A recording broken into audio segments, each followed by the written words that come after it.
1963 में एक राज्य का गठन होता है। अब तक 13 बार यहां विधानसभा के लिए चुनाव हो चुके हैं और हर बार 60 विधायक चुनकर विधानसभा में भी आ रहे हैं, लेकिन आज तक कोई भी महिला विधायक चुनकर यहां से नहीं आई।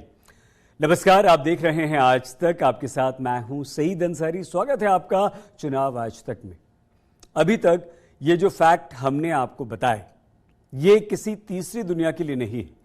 हमारे देश में नागालैंड नाम का एक राज्य ऐसा भी है जहां 22वीं सदी में भी विधानसभा में महिला प्रतिनिधित्व जीरो है।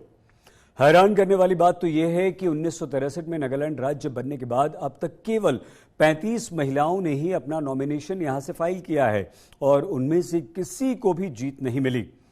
पिछले विधानसभा चुनाव में भी 5 महिला उम्मीदवार मैदान में उतरी थी, लेकिन कोई भी विधायक बनने में सफल नहीं हुई। नागालैंड में एक बार फिर से विधानसभा चुनाव हो रहे हैं। उम्मीद है कि इस बार चुनाव में नया ट्रेंड स्थापित होगा। नागालैंड की जनता अपनी पहली महिला विधायक चुनेंगी। इस बार नागालैंड के चुनावी मैदान में 4 महिलाएं अपनी किस्मत आजमा रही हैं। वैसे ये पहली बार है जब इस मामले पर खूब चर्चा भी हो रही है और 4 महिला उम्मीदवार प्रमुख पार्टियों से चुनाव लड़ रही हैं। आपको बता दें कि इस बार जो महिलाएं चुनावी मैदान में हैं, उनमें से 2 एनडीपीपी से हैं और एक बीजेपी और एक कांग्रेस से। हम इन प्रत्याशियों के बारे में आइए आपको बताते हैं। तो सबसे पहले चर्चा एनडीपीपी उम्मीदवार हेकानी जाखलू की। जाखलू एक सोशल एंटरप्रेन्योर और यूथ नेट की संस्थापक हैं। 2018 में उन्हें नारी शक्ति पुरस्कार मिला था। इस समय वो दीमापुर तृतीय विधानसभा क्षेत्र से चुनाव लड़ रही हैं। एनडीपीपी से ही दूसरी महिला उम्मीदवार सलहोतु ओनुकू क्रूस हैं। क्रूस एक सामाजिक कार्यकर्ता हैं। उन्हें विभिन्न एनजीओज और सिविल सोसाइटी के साथ काम करने का 24 वर्षों से अधिक का अनुभव है। वार्ड पश्चिमी अंगामी विधानसभा सीट से चुनाव लड़ रही हैं। इनके अलावा एक और सामाजिक कार्यकर्ता रोजी थॉमसन भी चुनाव मैदान में हैं।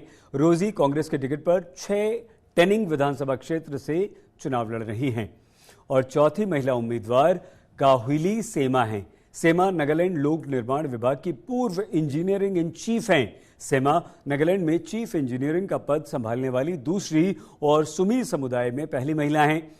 लगभग 34 वर्ष सरकार में काम करने के बाद उन्होंने स्वेच्छा से रिटायरमेंट लिया। फिलहाल अभी वो 32 एटेयुजू विधानसभा क्षेत्र से बीजेपी के टिकट पर चुनाव लड़ रही हैं।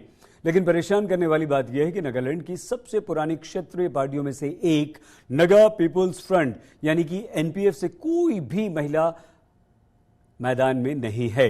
हम आपको यह भी बता दें कि एनपीएफ ने नागालैंड में 15 वर्षों तक शासन किया है। हालांकि पिछले विधानसभा चुनाव में भी एनपीएफ की ओर से कोई महिला उम्मीदवार चुनाव नहीं लड़ी थी। वैसे आपको यह भी बता दें कि नागालैंड में महिला मतदाताओं की संख्या पुरुष मतदाताओं से अधिक है। कुल 13 लाख मतदाताओं में 6,56,000 से अधिक महिला मतदाता हैं और यहां महिला मतदाता चुनावों में बढ़ चढ़कर हिस्सा भी लेती हैं। पिछले विधानसभा चुनाव में वोट डालने वाली महिलाओं की संख्या नागालैंड में 86% थी।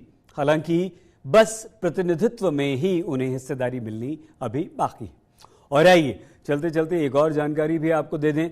नागालैंड में कोई भी महिला विधानसभा में भले ही एंट्री नहीं ले पाई हो, लेकिन 1977 में ही लोकसभा चुनाव में रानो एम शाइजा ने जीत दर्ज कर ली थी।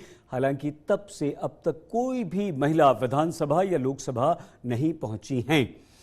पिछले वर्ष यानी कि 2022 में नागालैंड ने एक और इतिहास रचा था। फांगनोन कोन्याक ने बीजेपी के टिकट पर राज्यसभा चुनाव में जीत हासिल की थी, जिसके बाद वो नागालैंड में राज्यसभा जाने वाली नागालैंड की पहली महिला सांसद बनी थी। और ऐसी ही रोचक चुनावी जानकारी के लिए आप हमारे साथ जुड़े रहिए। चुनाव आज तक से अपना प्लीज बहुत ख्याल रखिएगा। देखते रहिए आज तक।